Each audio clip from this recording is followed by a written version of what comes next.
कर्मों का फल। भगवान के घर में देर है पर अंधेर नहीं, ये कहावत हम बचपन से सुनते आ रहे हैं, क्योंकि हमारे बड़ों ने हमें जो बताया हमने मान लिया।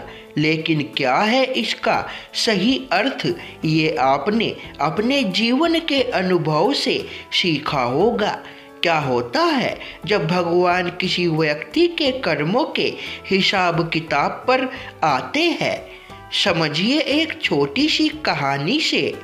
दो व्यक्ति मरने के बाद भगवान की अदालत में पहुँचे, जहाँ उनके कर्मों का हिसाब किताब होना था।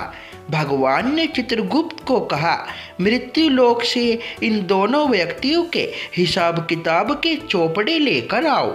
दोनों व्यक्तियों के हिसाब का चौपड़ा लाया गया। देखने पर मालूम पड़ा कि जो व्यक्ति अभी बेईमान है वह पहले बहुत ही ईमानदार हुआ करता था। उसने इतने अच्छे कर्म किए थे कि इतनी ईमानदारी रखी थी कि बहुत बड़ा भाग्य उसको प्राप्त होना था। लेकिन उसके भाग्य प्राप्ति से पहले अंतिम परीक्षा आई।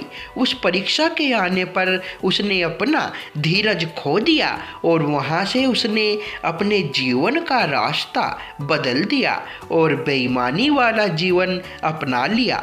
अब जो भाग्य उसे मिलने वाला था वो कम होते होते इतना कम रह गया कि एक बटुआ ही मिला जिसमें केवल 1000 रुपये थे।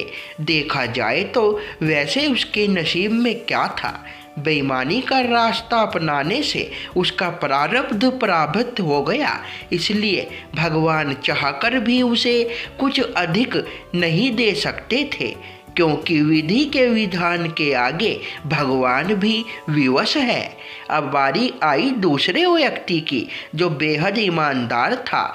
जब उसका हिसाब निकाला तो देखा गया कि वह पहले बहुत ही बेईमान था। उसकी बेईमानी के कारण उसे बहुत कड़ी सज़ा होने वाली थी, लेकिन सज़ा प्राप्त करने से पहले उसको जीवन में सुधरने का अंतिम मौका मिला। उसने वह मौका ले लिया और ईमानदारी वाली जीवन शैली को अपनाते हुए खुद को सुधार लिया। तो उसकी सारी सज़ा भी छीन होते होते सिर्फ एक कांटा चुभने जितनी रह गई। उसे जो कांटा चुभा वह उसकी ईमानदारी का फल नहीं था, बल्कि उसके पूर्व बेईमानी वाले जीवन की इतनी ही सज़ा बची रह गई थी। भगवान हर बुरे व्यक्ति को भी सुधरने का मौका देता है और हर अच्छे व्यक्ति की अच्छाई की परीक्षा भी लेता है। संसार में आज कई लोग कहते हैं कि बेईमानी से जीवन जियो तो मौज करोगे, लेकिन यह मौज थोड़े समय का है, क्योंकि जैसे ही पुण्य का फल क्षीण होगा उसके बाद जो भोगना होगा वो बेहद ही मुश्किल होगा। तो दोस्तों, जानकारी अच्छी लगी हो तो वीडियो को लाइक करें और चैनल को सब्सक्राइब करें। धन्यवाद दोस्तों।